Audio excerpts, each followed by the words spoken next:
मी सुरुवातीलाच सगळ्यांना सांगतो की काही जणांची निवेदनं राहिलेली आहेत, परंतु मीटिंग संपल्यानंतर मी थांबणार आहे. त्याच्यामुळे कुणी काही गैरसमज करून घेऊ नये.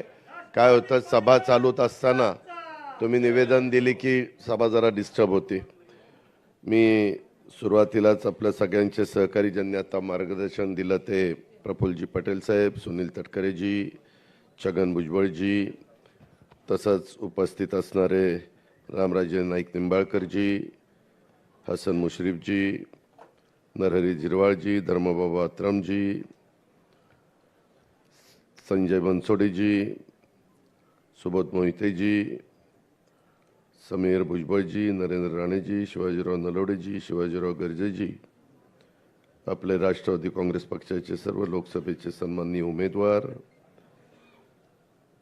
सर्व आजी माजी खासदार, आमदार, सर्व जिल्हा अध्यक्ष, सर्व जिल्ह्याचे उपस्थित कार्याध्यक्ष, राष्ट्रवादी काँग्रेस पक्षाच्या सर्व सेलचे अध्यक्ष, त्याचे सर्व कार्याध्यक्ष, राज्य कार्यकारिणीचे सर्व सन्माननीय पदाधिकारी, सर्व उपस्थित माझे सहकारी, पत्रकार बंधू भगिनी, आजच्या ह्या आपल्या बैठकीच्या निमित्तानं आज एक अतिशय चांगल्या प्रकारचा निर्णय आपले तरुण सहकारी धीरज शर्मांनी घेतलेला आहे. ते अध्यक्ष धीरज शर्मा, युवकांचे अध्यक्ष देशाचे, तसंच जम्मू काश्मीरचे प्रदेश अध्यक्ष गुलजारजी नागरोजी, कार्याध्यक्ष स्वर्णिय चौधरीजी, प्रकाश जोशीजी, राजस्थानचे प्रदेशाध्यक्ष, राष्ट्रीय उपाध्यक्ष युवकचे मुरली मनोहर पांडेजी, युवकचे बिहारचे प्रदेशाध्यक्ष वरुण कुमारजी,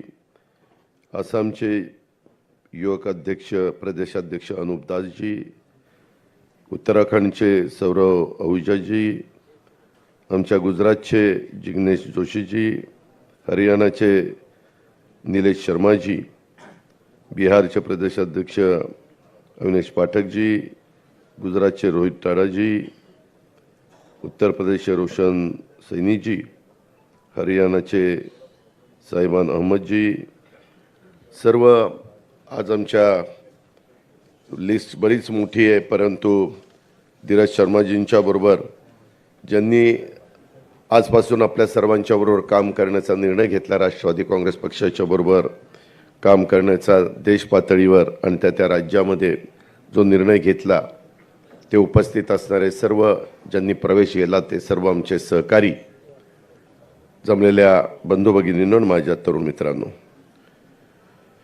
मित्रांनो, सुरुवातीला प्रदेशाध्यक्षांनी काही बाबी सांगितल्या.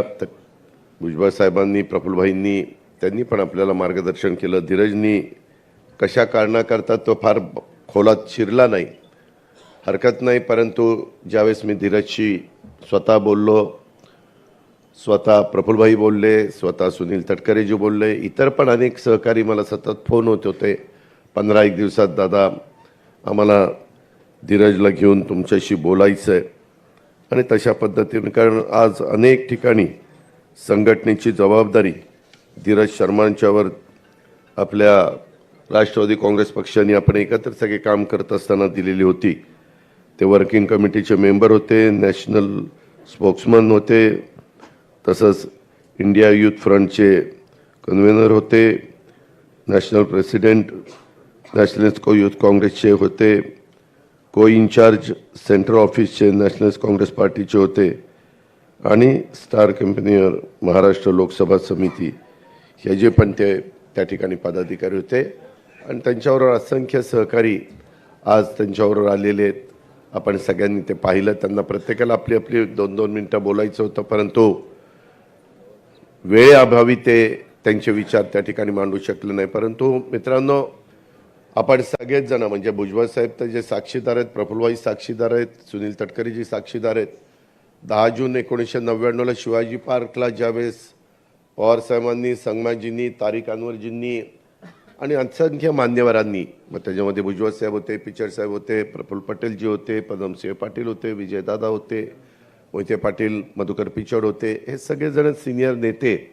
आम्ही त्याच्यामध्ये त्यावेळेस ज्युनियर होतो, परंतु हे सगळे सिनियर नेत्यांच्या साक्षीनं स्वाभिमानातनं आपण राष्ट्रवादी काँग्रेस पक्षाचा स्थापना केली, परकीय मुद्दा काढून केली आणि त्याच्यानंतर सातत्याने बदल कसे होत होते. 4 महिन्यातच ज्या मुद्दा समोर ठेवून आपण पक्ष काढला तोच मुद्दा बाजूला केला आणि लगेचच जूनला पक्ष काढला. जुलै, ऑगस्ट, सप्टेंबर, ऑक्टोबर 4 महिन्यात तर आपण तिथं आघाडीमध्ये गेलो आणि काँग्रेसच्या बरोबर सरकार स्थापन केलं. हा सगळा इतिहास तुम्हाला सगळ्यांना माहिती आहे, त्या खोलामध्ये मला फार जायचं नाही. परंतु नंतरच्या काळामध्ये अनेकांनी संघटनेची जबाबदारी चालवत असताना जे सन्माननीय पदाधिकारी असतात त्यांचा मान सन्मान, धीरजने त्याचा उल्लेख केला आपल्या भाषणामध्ये. लोकांना, कार्यकर्त्यांना फार काही कामं 100% झालीच पाहिजे अशातला भाग नाही, परंतु मान सन्मान मिळाला पाहिजे. आपली ती महाराष्ट्राची संस्कृती, ती देशाची संस्कृती आहे आणि पहिल्यापासून सगळेच जण वडीलधारी यांना मान सन्मान देत आलेले आहेत, इतर लोकांना पण मान सन्मान देत आलेले आहेत. परंतु जो आपण मधल्या काळामध्ये 2 जुलैला निर्णय घेतला त्याच्या आधीच्या काळात काही जणांचं महत्त्व पक्षामध्ये वाढलं आणि ते वाढल्यानंतर कसं आपण सगळ्यांशी बोललं पाहिजे, वागलं पाहिजे, कसं सगळ्यांना सामावून घेतलं पाहिजे, कसं कुणाला अलीकडं म्हणजे घरातला कामवाला गडी असला किंवा घरकाम करणारी बाई असली आणि तिला जरा मालकिनीनं किंवा घरातल्या प्रमुखांनी काही बोललं की ती म्हणते चल हिशोब कर आणि पैसे घे आणि चल मला सोड. म्हणजे एवढे अलीकडची परिस्थिती आहे. म्हणजे कधी कोण कुणाला सोडून जाईल सांगता येत नाही. एवढं प्रत्येक जणाला आपला मान सन्मान ठेवावा असं वाटत असतं, परंतु तसं काही बाबतीमध्ये काही ठिकाणी घडत नाही आहे आणि त्याचा फार वेगळ्या प्रकारचा अनुभव विशेषतः ह्या निवडणुकीच्या निमित्तानं मला, म्हणजे अनिल बायदास पण इथं बसलेत, बारामती लोकसभा मतदारसंघात फिरत असताना त्यांना पण त्या ठिकाणी अनेकांनी ऐकवलं, कार्यकर्त्यांनी किंवा धीरजशी मी ज्यावेळेस बोलत होतो, इतर काही त्यांच्या सहकाऱ्यांशी बोलत होतो, त्यांनी पण ते सांगितल्यानंतर मी आश्चर्यचकित झालो. वास्तविक कार्यकर्ता हा महत्त्वाचा असतो. मी नेहमीच सगळ्यांना सांगत असतो किंवा अशा प्रकारच्या कार्यक्रम सांगत असतो की कार्यकर्ता हा पक्षाचा कणा असतो आणि त्याच्यामुळं तो कणा आपण जपला पाहिजे, त्याला त्या ठिकाणी महत्त्व दिलं गेलं पाहिजे. अशा प्रकारची माझी स्वतःची भूमिका आहे. मित्रांनो, सर्वप्रथम मी तुमच्या सर्वांचं, आपण जी काही मेहनत घेतली आणि लोकसभा निवडणुकीच्या निमित्तानं जे आपण काम केलं त्याबद्दल मी तुमच्या सर्वांचं मनापासून कौतुक करतो. आजच्या बैठकीच्या निमित्तानं मोठ्या संख्येने आपण आलात त्याबद्दल आपलं मनापासून स्वागत देखील करतो. थोडीशी गैरसोय झाली, सगळ्यांना बसायला जागा मिळाली नाही, अनेक जण उभे आहेत आणि त्यांना बसायला खुर्ची देखील तिथं देता आली नाही. ही थोडीशी गैरसोय, परंतु त्याची नोंद निश्चितपणे संघटनेकडनं, पक्षाकडनं घेतली जाईल आणि पुढच्या वेळेस त्याची दुरुस्ती देखील केली जाईल. हे सुरुवातीलाच मी आपल्या सगळ्यांच्या लक्षामध्ये आणून देतो. मित्रांनो, निवडणूक ही राजकीय पक्षासाठी फक्त सत्ता मिळवण्याचं साधन आहे असं मी पण मानत नाही आणि आपल्यातले बरेच जण पण मानत नाहीत. निवडणूक हे आपण सर्वांनी 5 वर्षात लोकांच्या मध्ये जे काम केलेलं असतं त्याचं मूल्यमापन लोक त्या ठिकाणी करतात आणि आपल्याला कौल देतात. लोक देतील तो कौल मान्य करून आपण पुढे जायचं, हे ध्यानात घेऊन आपण आजपर्यंत वाटचाल करत आलेलो आहे. कधी विजयाचा उन्माद देखील होऊन द्यायचा नाही आणि पराभवानी खचून पण जायचं नाही. अशा प्रकारची भूमिका सर्वांनीच कुठल्याही राजकीय पक्षामध्ये असताना प्रत्येकाने घेतली पाहिजे. निवडणूक हा राजकीय कार्यकर्त्याचा तसं बघितलं तर श्वास आहे. कार्यकर्ता लोकांमध्ये असतो, तो लोकांची आणि पक्षाची सातत्याने कामं करत असतो आणि त्यामुळे निवडणुकीत त्यानं लोकांची कामं किती केली आणि त्यानं किती केलेल्या कामांवर हक्कांनी तो किती मतं पक्षाच्यासाठी आणि आपल्यासाठी आणू शकतो याची परीक्षा असते. आपण नवीन राजकीय भूमिका घेतल्यानंतर ही आपल्या सर्वांची पहिलीच निवडणूक होती, ही आपण सगळ्यांनी अनुभवली. जरूर थोडासा उल्लेख प्रफुल्लभाईंनी केला. 48 जागा आपल्या महाराष्ट्रापुरतं बोलायचं झालं तर आहेत, बाहेर पण आपण एक जागा त्या ठिकाणी लढलो नाही अशातला भाग नाही, परंतु त्या 41 जागा मागच्या वेळेस ह्या भाजप शिवसेनेच्या आलेल्या होत्या आणि फक्त 7 जागा आपल्या विरोधकांच्या आलेल्या होत्या आणि त्याच्यामुळं 7 जागेंच्या पेक्षा जास्त तिथं चर्चा करायला संधी नव्हती तरी देखील काही बाबतीमध्ये कसं आपल्याला जास्तीत जास्त जागा मिळवता येईल हा प्रयत्न झाला आणि त्याचा उल्लेख सातारची जागा जरी सोडली तर तिथं राज्यसभेची जागा घेतलेली आहे. आणि मी आधीच सगळ्या कार्यकर्त्यांना सांगतो, सगळ्या नेतेमंडळींच्या साक्षीनं सांगतो की त्याच्यामध्ये सातारची जागा जी घेतलेली आहे राज्यसभेची ती सातारा जिल्ह्यालाच दिली जाणार आहे, ही गोष्ट देखील आपण लक्षामध्ये घ्या. नाही तर मग पुन्हा बाकीचे इतर जिल्ह्यातले मग आले ना जागा तर द्या ना, ती आम्हाला द्यायला काय हरकत आहे. तसं काही होऊन देऊ नका. हे पहिलं प्रफुल्लभाई तुम्हालाही आठवत असेल ते ठरलेलं आहे आणि सुनीलजी तुम्हालाही माहिती आहे, आपण इतर पण मान्यवरांच्या कानावर ही गोष्ट त्या ठिकाणी घातलेली आहे. त्या प्रकारे तिथं कार्यकर्त्याला मदत केली जाईल आणि सातारा तसा आपल्या पक्षाचा एक बालेकिल्ला म्हणून ओळखला जातो, म्हणून त्याचा उल्लेख मी आवर्जून आपल्या सगळ्यांच्या समोर केला. वेगवेगळ्या प्रकारचे प्रश्न आहेत. भुजबळ साहेबांनी त्याचा उल्लेख केला की आपण साधारण 54 निवडून आलेलो होतो. उद्याच्याला 288 जागांचा ज्यावेळेस निर्णय घेतला जाईल त्यावेळेस काय होईल त्याच्याबद्दल काळजी वाटणं साहजिक आहे, मी नाही असं म्हणत नाही, परंतु तसं काही समजण्याचं कारण नाही.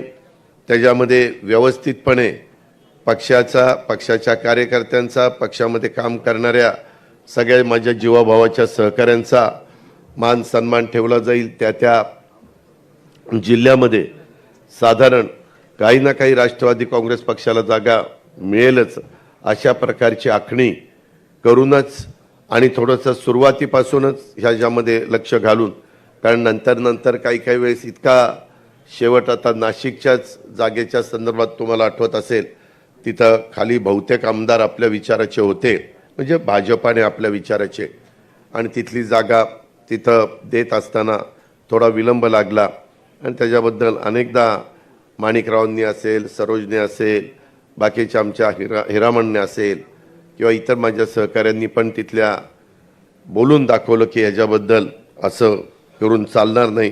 आणि मग समोरचे लोक कामाला लागतात, प्रचाराला लागतात आणि त्याचा फटका हा निश्चितपणे आपल्या सगळ्यांना म्हणजे महायुतीला बसतो. अशा प्रकारचा सुतोवाच त्या ठिकाणी झाला आणि ही गोष्ट मी नाकारू शकत नाही. मगाशी मी धीरज आणि ह्या सगळ्यांशी बोलत होतो, प्रफुल्लभाईंनी पण त्याचा उल्लेख केला. आपल्याला उद्याच्या 10 जूनला 25वां वर्ष आपण साजरं करतोय, म्हणजे 1099 ते 2024, तर त्यामध्ये 25 वर्ष पूर्ण होत आहेत आपल्याला आणि 26वा वर्धापन दिन, पहिला वर्धापन दिन जर 10 जून 1999चा आपण धरला तर, आणि त्याच्यातून पुन्हा राष्ट्रीय पक्ष म्हणून आपल्याला मान्यता मिळवायची आणि तशा प्रकारचा प्रयत्न हा सगळ्यांचा चाललेला आहे.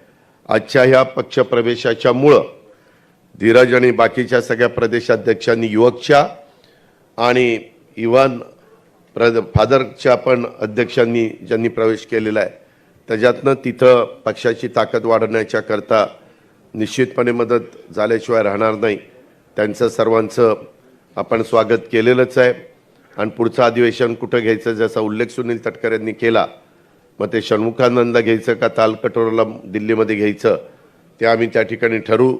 10 जूनलाच होईल असं सांगता येत नाही, कारण 10 जूनला जर काही वेगळं दिल्लीमध्ये त्या दिवशी घडलं तर 2 दिवस पुढं पण ते जाण्याची शक्यता नाकारता येत नाही. 2-3 दिवस ह्याची पण कृपा करून कार्यकर्त्यांनी नोंद घ्यावी. पण 10 जूनला आपला वर्धापन दिन आहे, तो मात्र वेगवेगळ्या भागामध्ये चांगल्या पद्धतीनं साजरा करण्याच्या बद्दलचा कार्यक्रम हा सगळ्या जिल्हाध्यक्षांना, कार्याध्यक्षांना, सगळ्या माझ्या सहकारी मित्रांना दिला जाईल. त्याबद्दल आपण यत्किंचितही शंका मनामध्ये बाळगू नका, अशा प्रकारची विनंती मी आपल्या सगळ्यांना करीन. मित्रांनो, वेगवेगळ्या प्रकारचे प्रश्न आहेत. विशेषतः पाण्याचे साठे अतिशय कमी झालेले आहेत. 5% कपात, 10% कपात, 15% कपात. वादळ पश्चिम बंगालमध्ये धडकलेलं आहे. प्री मान्सून काही भागामध्ये मोठा कोसळला आहे. हवेच्या वादळी वाऱ्यामुळं प्रचंड नुकसान झालं, पत्रा उडून गेला. तरी देखील त्याच्यामध्ये आपण लक्ष घातलं आणि 25 जिल्ह्यामध्ये साधारण 10,000 हेक्टरचे पंचनामे कालपर्यंत झालेले आहेत. पंचनाम्याचं काम सुरू आहे. कारण तो काही ठिकाणी जनावरं मेलीत, काही ठिकाणी मनुष्यहानी पण झालेली आहे, पत्रे पण उडालेले आहेत, घराचंही नुकसान झालेलं आहे, पिकांचं उन्हाळी पिकांचं नुकसान झालेलं आहे आणि काही भागामध्ये प्रचंड मोठ्या प्रमाणात टँकरनी पाणी पुरवठ्याची मागणी आहे. ती पण मागणी पूर्ण करण्याचं काम आपण करतोय आणि त्याच्यामध्ये सातत्याने आपलं लक्ष आहे.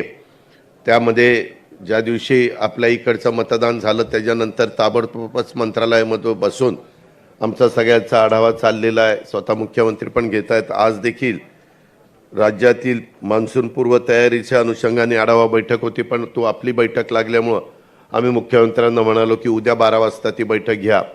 त्याच्यामुळं मान्सून पूर्व तयारीची पण बैठक उद्या होणार आहे आणि 350व्या शिवराज्याभिषेक महोत्सव 350वा यंदाच्या वर्षी आपल्याला साजरा करायचा आहे आणि त्याचाही उद्याच्याला आम्ही बैठक त्या ठिकाणी ठेवलेली मुख्यमंत्र्यांच्या अध्यक्षतेखाली. ती पण साधारण उद्याच्याला होईल.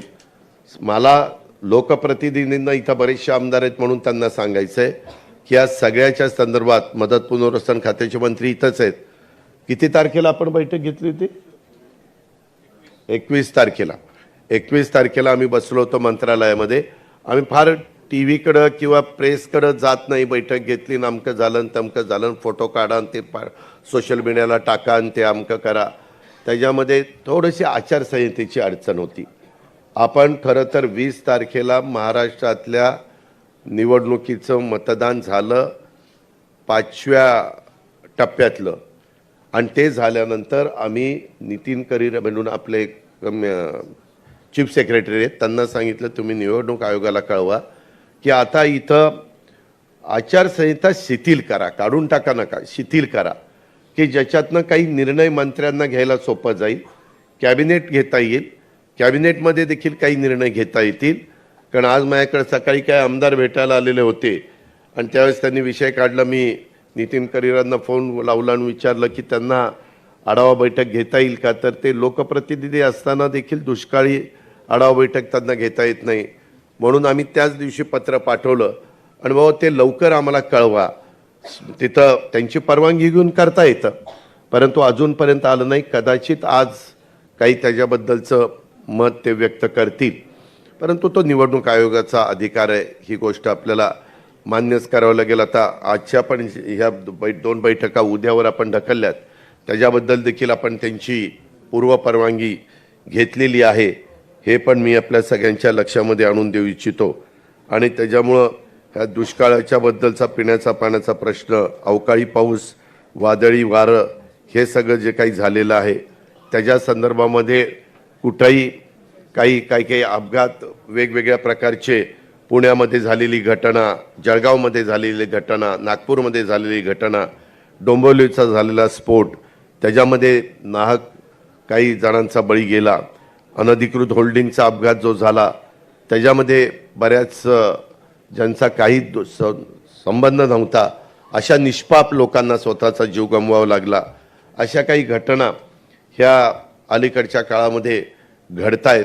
काही अपघातच आहेत, परंतु ते अपघात घडू नये म्हणून जी काळजी घ्यायला पाहिजे, अनधिकृत मोठ्या प्रमाणावर आपले होल्डिंग आपण हटवण्याचं काम सगळ्या राज्यामध्ये सगळ्यांना दिलेलं आहे आणि त्याच्यामध्ये अशा वेगवेगळ्या प्रकारच्या ह्या सगळ्या गोष्टी आहेत आणि त्यामध्ये बारकाईनं लक्ष घातलेलं आहे. कुठेही राजकीय हस्तक्षेप न होऊन देता, कुणालाही त्याच्यामध्ये न वाचवता, जो दोषी असेल त्याच्यामध्ये योग्य पद्धतीनं कारवाई. आता ज्या मुलाने ॲक्सिडेंट केला त्यालाही ताब्यामध्ये घेतलेलं आहे, त्याच्या बापालाही ताब्यामध्ये घेतलेलं आहे, त्या बापाच्या बापाला पण ताब्यामध्ये घेतलेलं आहे. म्हणजे सांगायचं तात्पर्य 3 जणांना ताब्यामध्ये घेतलेलं आहे आणि त्यांचा सगळं जे काही चौकशी आहे ती अतिशय निष्पक्षपणे चौकशी होईल. त्याबद्दल आपण अजिबात काळजी करू नका. विरोधक त्याचा बाऊ करण्याचा प्रयत्न करतात. अर्थात पुणेकर नाही तर संपूर्ण महाराष्ट्र हळहळलेला आहे आणि आमचा देश पण हळहळलेला आहे.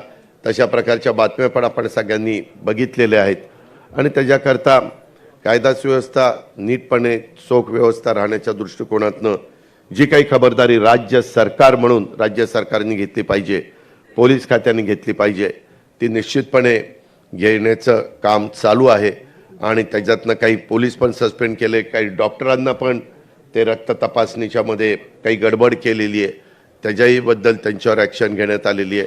अशा प्रकारे ह्या सगळ्या कामामध्ये लक्ष घातलं गेलेलं आहे, त्याचाही उल्लेख मी आवर्जून आपल्या सगळ्यांच्या साक्षीने करीन. मगाशी भुजबळ साहेबांनी जे काही सांगितलं की आता मध्ये दिवस कमी राहतात, एक तर 10 जूनला आपलं अधिवेशन होणार होतं, आपण अंतरिम बजेट दिलं, त्याच्यानंतर राहिलेल्या 8 महिन्याचं बजेट मला द्यायचं होतं 10 जूनला.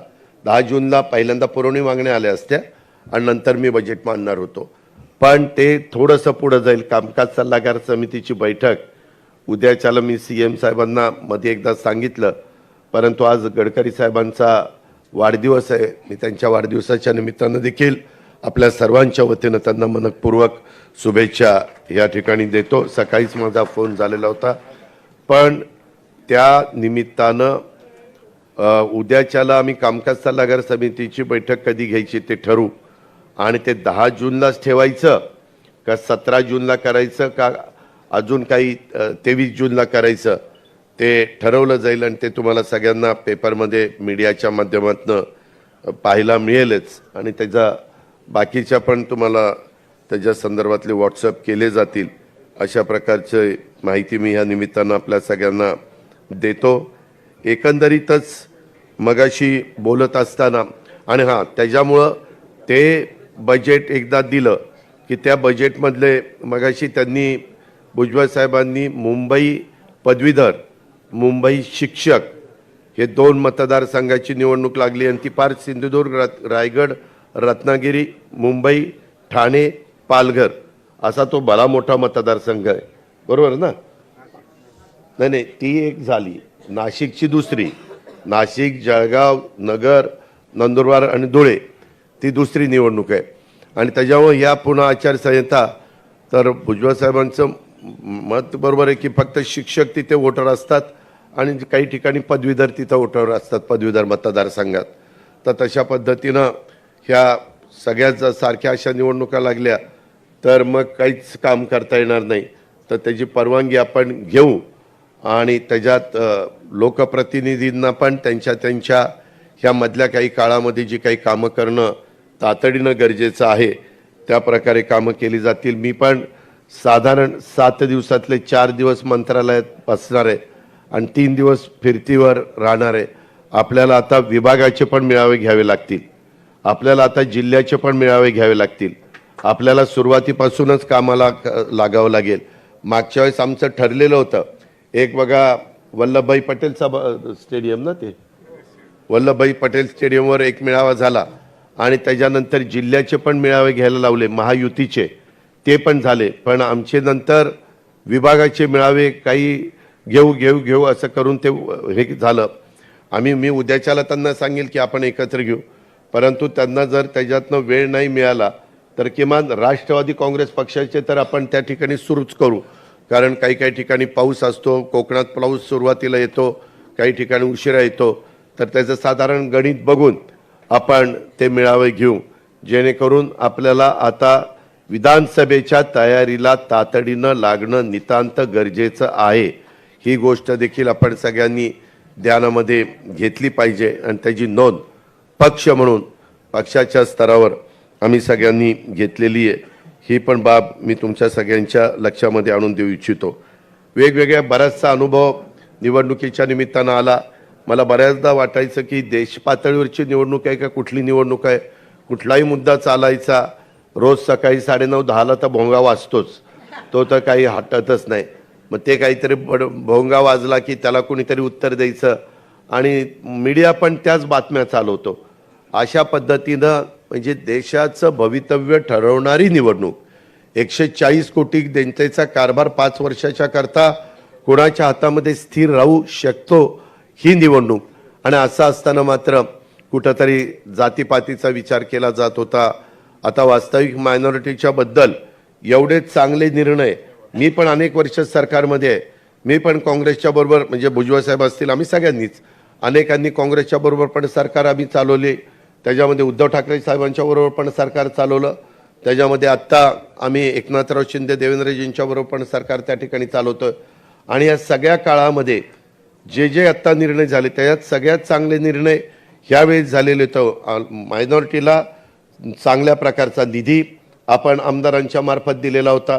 मौलाना आझाद महामंडळाला 1000 कोटी रुपयाचं भाग भांडवल त्या ठिकाणी केलेलं होतं. त्याच्या संदर्भामध्ये आपण दफनभूमी, स्मशानभूमी, वक्फ बोर्ड ह्याच्या सगळ्याचे जे काही प्रश्न अडीअडचणी असतात, उर्दू शाळा, ह्या सगळ्याच्याबद्दल त्याच्यामध्ये जातीनं लक्ष घातलेलं होतं, जे कधीच पाठीमागे इतक्या मोठ्या प्रमाणावर घातलं गेलेलं नव्हतं. आणि वातावरण त्या ठिकाणी चांगलं होतं. मगाशी जे काही प्रफुल्लभाईंनी सांगितलं, थोडंसं उजरता उल्लेख भुजबळ साहेबांनी केला. मी पुन्हा राष्ट्रवादी काँग्रेस पक्षाच्या देशातनं आलेल्या मान्यवरांना पण आणि राज्याच्या कानाकोपऱ्यातनं आलेल्या माझ्या सहकाऱ्यांना पण सांगू इच्छितो, काही झालं तरी शाहू फुले आंबेडकरांची विचारधारा राष्ट्रवादी काँग्रेस पक्षाने सोडलेली नाही, पुढेही कधी राष्ट्रवादी काँग्रेस पक्ष सोडणार नाही. जे मगाशी प्रफुल्लभाईंनी सांगितलं, मी प्रफुल्लभाई त्यावेळेस तिथं होतो आणि त्यावेळेस समोर नरेंद्रभाई आणि अमितभाई बसलेले होते, लड्डाजी पण होते, ते 3 जण होते आणि आपण इकडे 2 जण बसलो होतो. त्यावेळेस मी त्यांना स्पष्ट ह्या भाषेमध्ये सांगितलं की आमची शाहू फुले आंबेडकरांची विचारधारा आहे. आम्हाला तुमचा विकासाचा कामाचा ज्याचा उल्लेख धीरजनी भाषणामध्ये केला, विकास पुरुष म्हणून आम्ही तुमच्याकडे बघून आम्ही तुमच्याबरोबर सरकारमध्ये आलेलो आहे. राज्याचा विकास झाला पाहिजे, देशाचा विकास झाला पाहिजे, जगामध्ये देश जगामध्ये भारताचा नावलौकिक हा सर्व दूरपर्यंत वाढला गेला पाहिजे. कुणी आपल्याकडे वाकड्या नजरेने बघता कामा नये. कालच पुन्हा इस्रायलवर हल्ला झालेला आपण बघितला असेल, काल का परवाच झाला. म्हणजे अशा प्रकारच्या घटना अचानक कधी काय घडतं, रशिया किंवा युक्रेनचं काय झालं हे पण आपण त्या ठिकाणी बघितलं. म्हणजे अशा घटना घडत असताना आपल्या आजूबाजूचे पण कुठं काही गडबड करणार नाही अशा प्रकारची परिस्थिती निर्माण करण्यात आली. परंतु मला आठवतंय, आपल्यातल्या काही सहकारी मित्रांना आठवत असेल, आपण एकत्र काम करत असताना डॉक्टर बाबासाहेब आंबेडकरांचा पुतळा आहे मंत्रालयाच्या पलीकडं, तिथून आपण देश बचाव संविधान बचाव असा एक मोर्चा काढला होता. आणि मी त्यावेळेस फारुख अब्दुल्ला वगैरे सगळ्यांना आपण बोलवलं होतं आणि सगळ्यांनी चालत जाऊन शिवाजी महाराजांच्या गेटवे ऑफ इंडियाच्या पुतळ्यापाशी आपण गेलो आणि तिथं त्याचा समारोप तिथं केला. मी नंतर काहींना विचारलं, देश बचाव संविधान बचाव हे कसं काय आलं? म्हणले नाही, त्याच्यामध्ये कधी कधी नरेटिव्ह सेट करावा लागतो, नरेटिव्ह सेट करावा लागतो. कुणी काही म्हणलेलं नव्हतं संविधान बदलायचं काही, आणि तसंच हे आत्ता झालं. आम्ही सगळेजण बेंबीच्या देठापासून सांगत होतो, अरे संविधान बदललं जाणार नाही, संविधान दिन साजरा करण्यात आलेला आहे. बाबासाहेब आंबेडकरांना पाडण्याचं काम काँग्रेसवाल्यांनी केलं, काँग्रेसवाल्यांनी त्यांचा निवडणुकीमध्ये पराभव केला वगैरे वगैरे वगैरे. परंतु लोक त्या ठिकाणी ऐकण्याच्या मनस्थितीमध्ये नव्हते आणि सांगण्याचा रामदास आठवले पण प्रयत्न करत होते, आम्ही पण सगळे प्रयत्न करत होतो. ज्याचा उल्लेख माझ्या आधीच्या वक्त्यांनी केला, त्यांनी सांगितलेलं पण खरं आहे. आम्ही पण कांद्याच्याबद्दल विशेषतः माझ्या नाशिक, नंतर पुणे, नंतर अहमदनगर अशा काही जिल्ह्याशी संबंधित हा कांद्याचा विषय, तेव्हा पण मी मोदी साहेबांना सांगितलं की हे एक्सपोर्ट चालू करा. निवडणुका जाहीर झाल्या एक्सपोर्ट चालू झाला असता तरी देखील यांनी तर, मी त्या दिवशी नाशिकच्या सभेमध्ये मी सुनील तटकरे यांना, प्रफुल्लभाईंना सांगितलं की भुजबळ साहेबांना तिथं पक्षाच्या वतीने बोलायला संधी द्या. त्यांनी पत्र पण त्यांना दिलं. पण त्या एकेका गोष्टीचा उल्लेख काय होतं, 5 वर्ष किती काही काम केलं तर कधी फार लक्षात ठेवता असं नाही. आपल्या इथली शॉर्ट मेमरी जगात कुठं बघायला मिळणार नाही. अशी शॉर्ट मेमरी आपली भारतीयांची आहे, ही फॅक्ट आहे. त्याच्यावर त्या 3-4 महिन्यात काय चालते, 5-6 महिन्यात त्याच्यावरच इलेक्शनचा सगळा बाकीचं हे चालतं. म्हणजे काय होणार काय नाही होणार असं. आणि त्याबद्दल आपण सगळ्यांनी काळजी केली पाहिजे, घेतली पाहिजे. संघटना म्हणून निश्चितपणे आम्ही आमच्या स्तरावर त्या ठिकाणी काळजी घेऊच, ह्याबद्दल तिळमात्र शंका मनामध्ये कोणी बाळगू नका.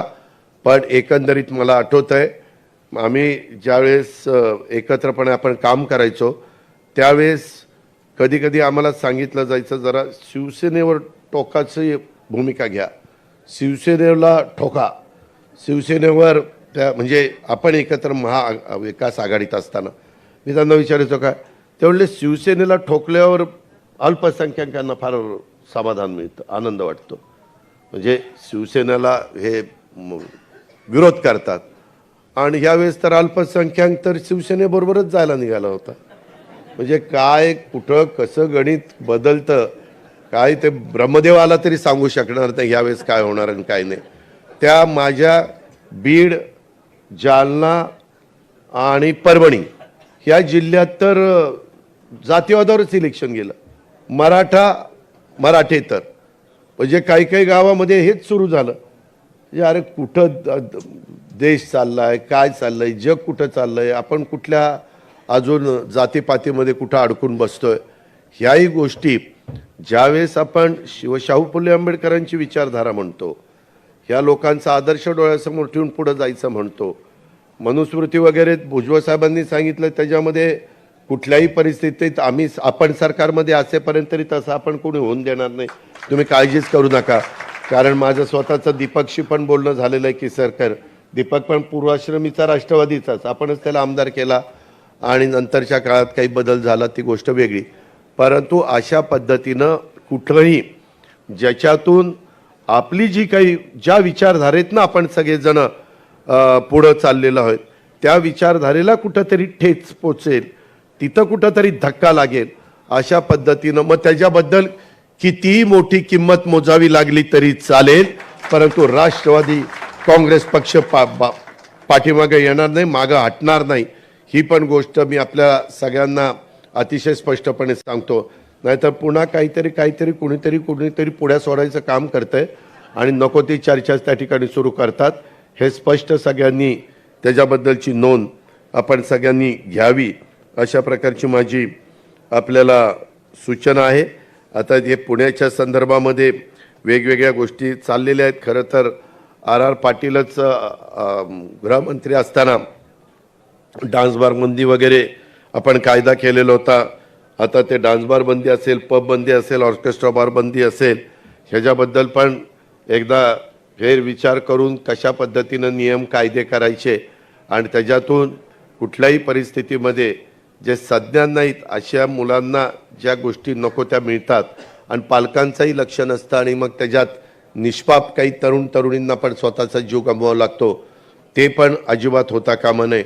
म्हणून जी काही पावलं उचलावी लागतील ती पावलं उचलली जातील, याही बद्दलची नोंद आपण सगळ्यांनी ह्या बैठकीच्या निमित्तानं घ्यावी. दुसरा एक विषय मला तुम्हाला सांगायचा होता, मी त्याचा साक्षीदार आहे, ह्याच्यातले बरेच इथं बसलेले त्याचे साक्षीदार आहे. 2004च्या बद्दल मधी पवार साहेबांनी एक स्टेटमेंट केलं की 2004ला जर राष्ट्रवादी काँग्रेस पक्षाचा मुख्यमंत्री केला असता तर पक्ष फुटला असता. दादांत खोटं आहे, दादांत खोटं. मी त्यावेळेस होतो, त्याच्यामध्ये आम्ही सगळेच जण होतो, त्यात भुजबळ साहेब होते, प्रफुल्लभाई होते, तटकरे साहेब होते, सगळे आम्ही होतो.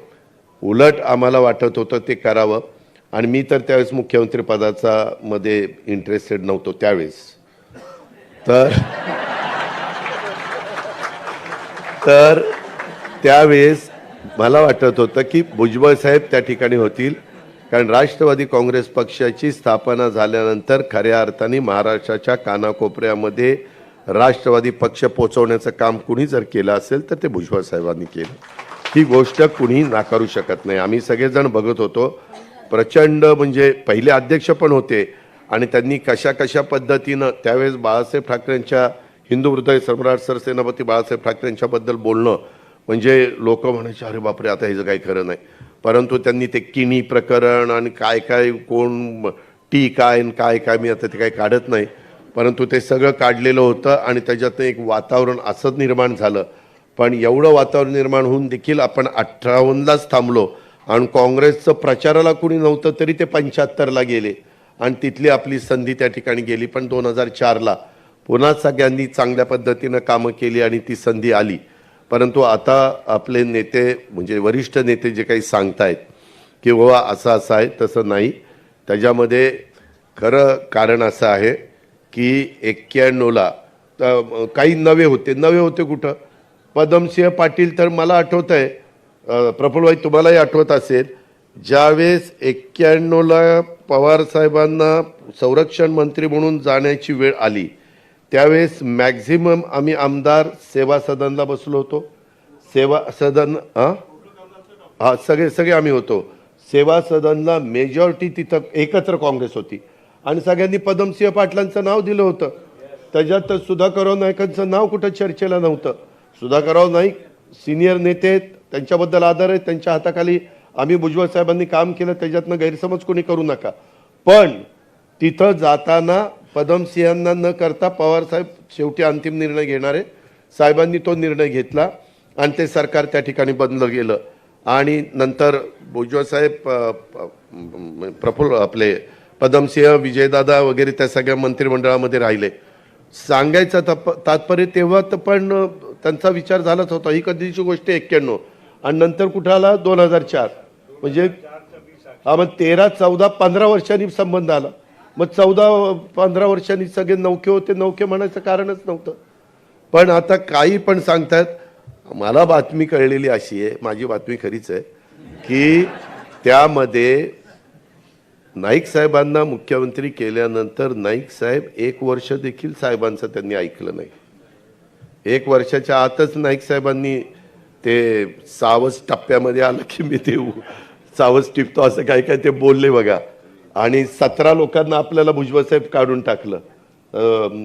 काय ते विजयदादांनी आपल्याला कळवलं की तुम्हाला 17 लोकांना मंत्रिमंडळातनं काढलं आणि तिथनं ते सगळी गडबड झाली. पण 2004ला कदाचित साहेबांनी प्रफुल्लभाईंनी असा विचार केला असेल की 91ला केल्यावर ह्यांनी वर्षातच नाही ऐकलं आपलं, आता जर कोणी केलं तर आपल्या दोघांना कायमचं हे दिल्लीलाच पाठवतील, त्याच्यामुळे कदाचित मुख्यमंत्रीपद घेतलं नसेल. हे आता सांगता येत नाही, काही ना काही त्याला कारण आहे. उगीच आता काहीतरी करतात. वास्तविक भुजबळ साहेबांच्या आणि मी आज पण राष्ट्रवादी काँग्रेस पक्षाच्या सगळ्या सहकाऱ्यांना सांगतो, 91ला 2004ला मुख्यमंत्रीपद घेतलं असताना तिथपासून नंतर कायम राष्ट्रवादीकडेच मुख्यमंत्रीपद राहिलं असतं. भले कुणीही झाले, भुजबळ साहेब झाले असते, तिथं काय RR पाटील झाले असते किंवा आणखीन कुणी झालं असतं.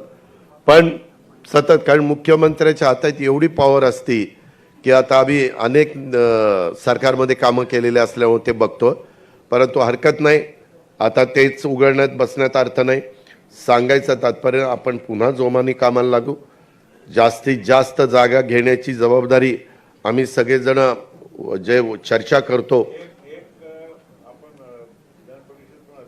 हा ते विदर्भामध्ये एक विधान परिषद, विदर्भाचे एक बरोबर आहे, एक विधान परिषद घेतली आणि अजून एक खानदेशमध्ये एक घ्यायची. ते तटकरे साहेबांचं आपलं आणि तुमचं आणि देवेंद्रजीचं बोलणं झालं. फक्त एकाशी बोलायचं आहे, त्याच्यावर ते 2 तरी त्या विधान परिषद आपण जास्त घेणार आहेत.